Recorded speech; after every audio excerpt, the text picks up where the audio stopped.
Hello, my dear viewers. Today I'll be assisting you prepare for your Jamb, which is about to start. And we are going to be looking at different calculations that has to do with chemistry. To get started, let's look at the first question. What is the percentage of sulfur in sulfur 4 oxide? Now, the first thing we need to do is to write the formula. Okay, the formula is sulfur, okay, over sulfur 4 oxide times 100 over 1. All right, we can also write it this way: sulfur over sulfur 4 oxide times 100%. Now, what is sulfur? Sulfur, from what has been given to us, is 32. So we have 32 over.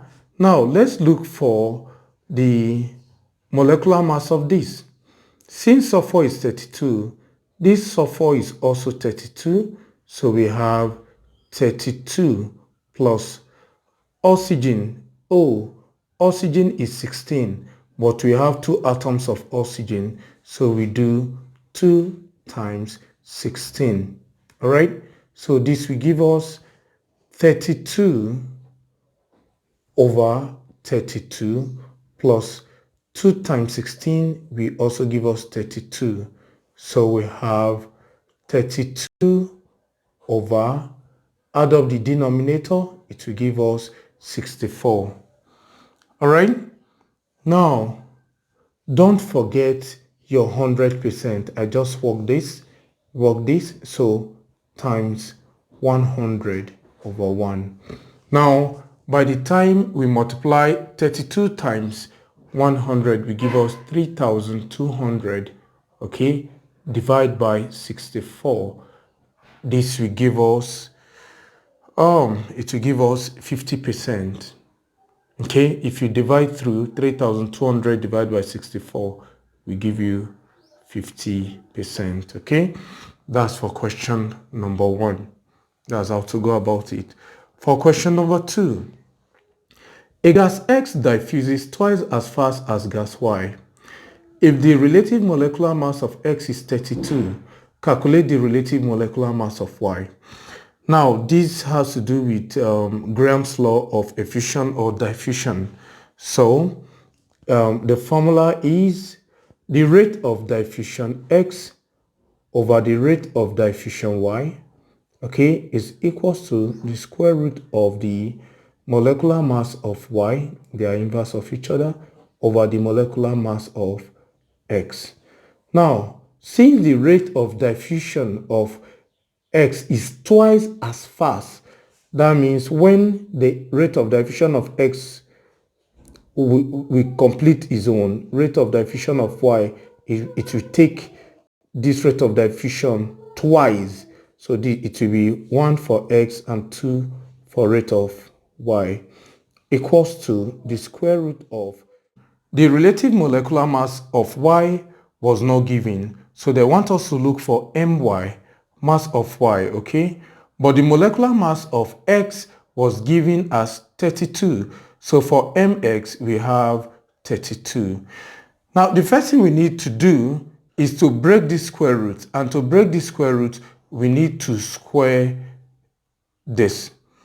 And in math, whatever you do to one side, you must also do to the other side. So for the fact that I've squared this so that this square root can go, I'll come over here and also square this. All right. So this square breaks this square root.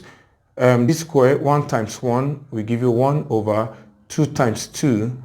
The 2 means you multiply this by itself. This will give you 4 is equals to my now. The square root has been broken over 32. At this point, you cross multiply. 1 times 32 will give you 32 equals to the molecular mass of Y times 4 will give you my4. Now, to get the molecular mass of Y, you divide both sides by 4 and also divide this side by 4. 4 cancel 4. 4 into 32 is 8. So my, the molecular mass of Y, is equals to 8. Okay, question number 3. 200 centimeter cube of a gas at 25 degrees Celsius exerts a pressure of 700 millimeter mercury. Calculate its pressure if its volume increases to 350 centimeter cube at 75 degrees Celsius. Now, we can solve this question using gas law. Okay, so using gas law and general gas law, we have P1 V1 over T1 equals to P2 V2 over T2. Let's bring out the parameters, okay? Now the pressure P1 has been given, and P1 here, the first pressure is 700 millimeter mercury. V1 has also been given, which is 200 centimeter cube, 200 centimeter cube. T1 has been given, the first temperature, 25 degrees Celsius, but we'll convert it to Kelvin by adding, by adding 273, which will give us 298 Kelvin. Then V2 was also given, and V2 is 350 centimeter cube. T2 was also given, and T2 is 75 degrees Celsius converted to Kelvin by adding 273. Okay, so if you add them together, it will give you 348 Kelvin. Now, what we need to calculate for is P2, okay, which wasn't given. So using this formula, just make P2 the subject formula, cross multiply.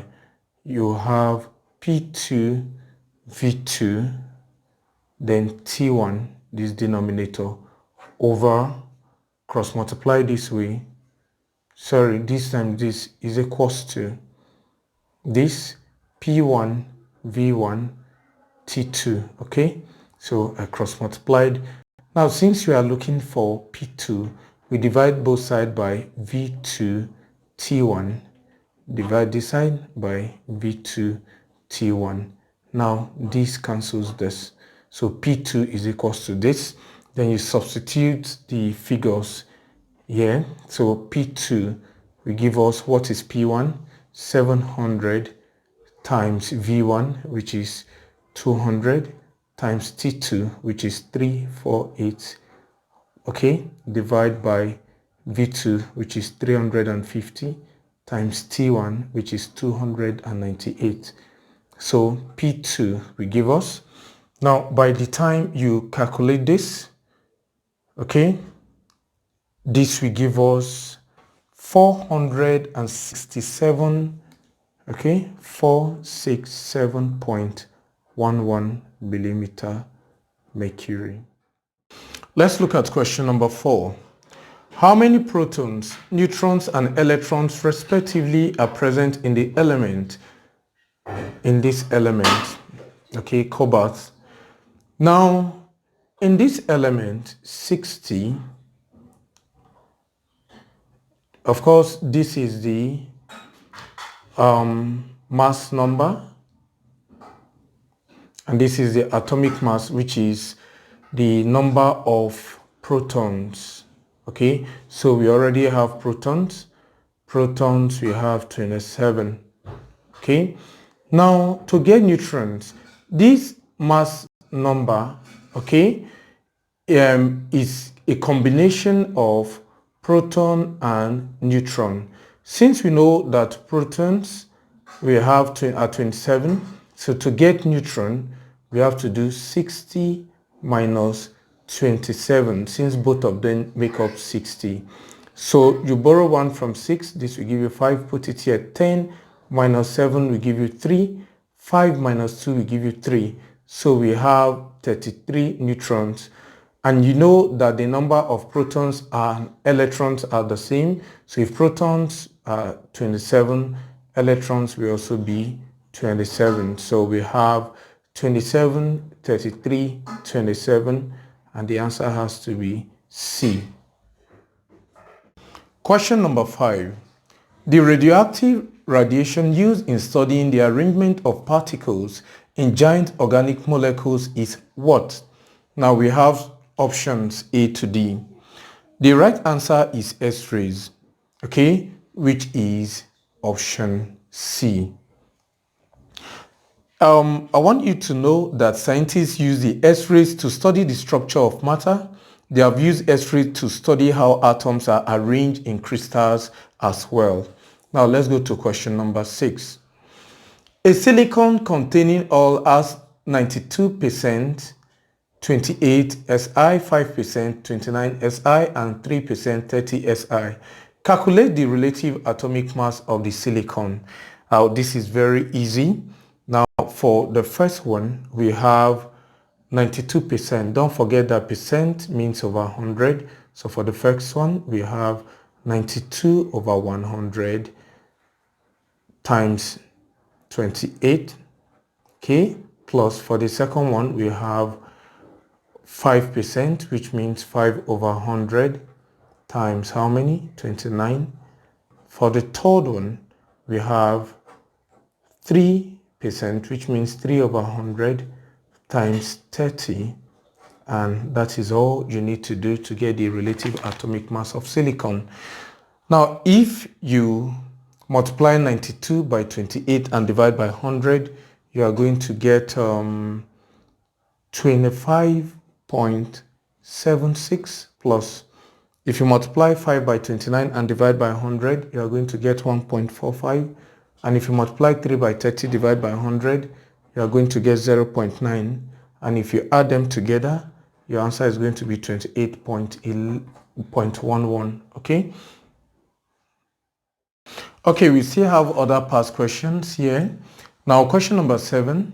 A catalyst speeds up the rate of a chemical reaction by, now the answer is lowering the activation energy of the reaction. So let me write it here. Lowering, okay, lowering the activation energy,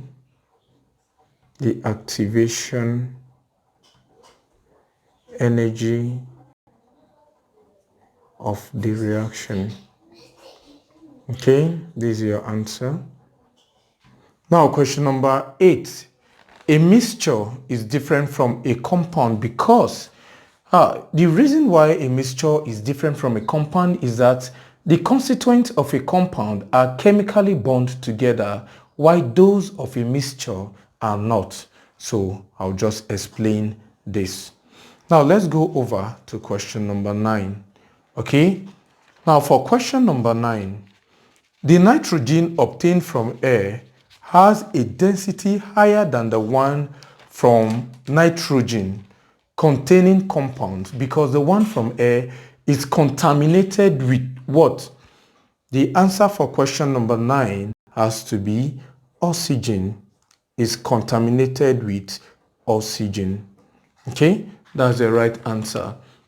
Now, nitrogen in air is contaminated with oxygen in the form of nitrogen dioxide. Okay, this is one of the air pollutants alongside sulfur dioxide and others. Now let's go over to question number 10.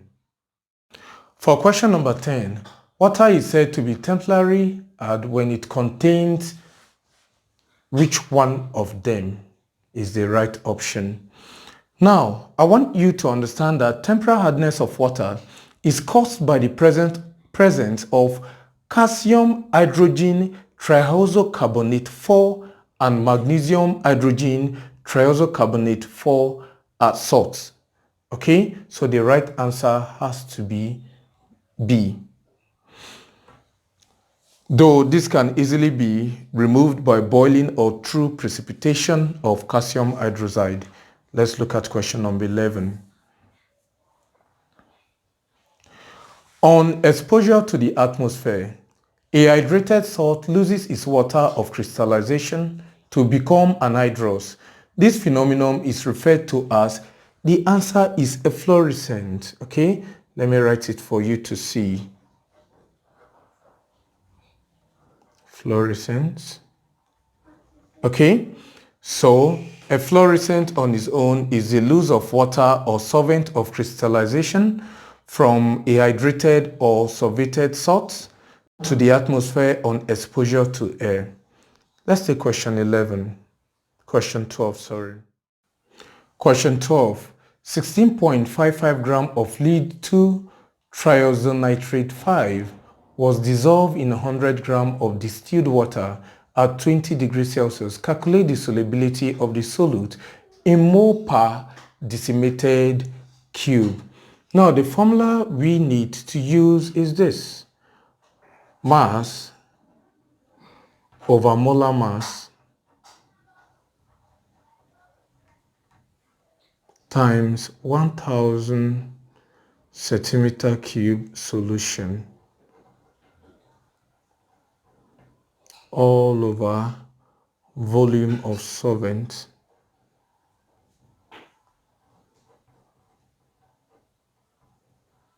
Okay, now the chemical formula of lead triazonitrate 5 is this.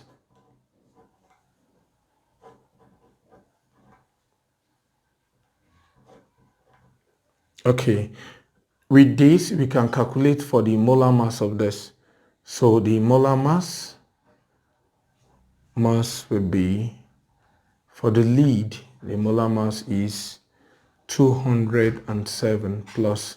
Now these two affect the nitrogen and the oxygen. So let me bring it out of the box. Then the nitrogen is 14 plus the oxygen. Oxygen is 16, but 3 atoms, 3 times 16 will give you 48. Okay, so let me just write 3 times 16 here. Okay, so when you solve this, the molar mass will be 331. Okay, so to calculate the solubility, we have the mass, which is 16.55 gram. 16.55 divided by the molar mass, which we've gotten as 331, times 1000 all over 100. If you do this calculation, you're going to get 0.5 as your answer. Okay, now let's go to question number 13. Question number 13. The dispersion of a liquid in a liquid medium will give what? Now we have series of options, but the right answer is an emulsion. All right, emulsion is a mixture of 2 or more immiscible liquids that wouldn't ordinarily mix together, such as oil and vinegar. Okay, so let's go to question 14. All right, question 14. The major and most effective way of controlling pollution is what? Now the right answer, I won't be writing that down, but I want you to listen. The right answer, the major and most effective way of controlling pollution is to convert chemical waste to harmless substances before releasing them into the environment. Question 15. The basicity of ethanoic acid is what? Now, ethanoic acid can ionize to produce only one hydrogen ion as the only positive ion. Hence, the basicity of this ethanoic acid is D1. Okay, so let's look at question number 16. Question number 16. The color of litmus in a neutral medium is what? Now, the color of litmus in neutral solution is usually a faint pink. So the answer is A, pink, what they call ladies' color. All right, question number 17. The mathematical expression of pH is what? The right answer has to be B, because this is same thing as minus log this hydrozonium. Okay, it's same thing with your mathematical abilities. I'm sure you should know that. Question number 18. Which of the following salts will turn blue litmus red? Now the right answer is D. The right answer is D. Potassium hydrogen tetraoxosulfate 6. Just like acids, all acid salts turn blue litmus paper red. So potassium hydrogen tetraoxosulfate 6 is an acid salt, therefore it turns blue litmus red. Okay, so let's look at question number 19. Question number 19. Okay, in the above reaction, the oxidation number of the reducing agent changes from what? The answer has to be from 0 to 2. Okay, because zinc is the reducing agent, because in terms of oxygen transfer, it accepted oxygen from copper sulfate to form zinc sulfate. Hence, its oxidation number increases from 0 to 2. Okay? Okay, question number 20. The oxidizing agent in the reaction above is what? The right answer is water, A. Okay? Water is the oxidizing agent because in terms of oxygen transfer, it transferred oxygen to carbon to form hydrogen gas, all right? And carbon 4 oxide, like you can see. Hence, water becomes reduced while carbon is oxidized. Thank you very much. I hope you've learned one or two things. Don't forget to subscribe and follow what we do, as we have awesome videos coming your way. Bye for now.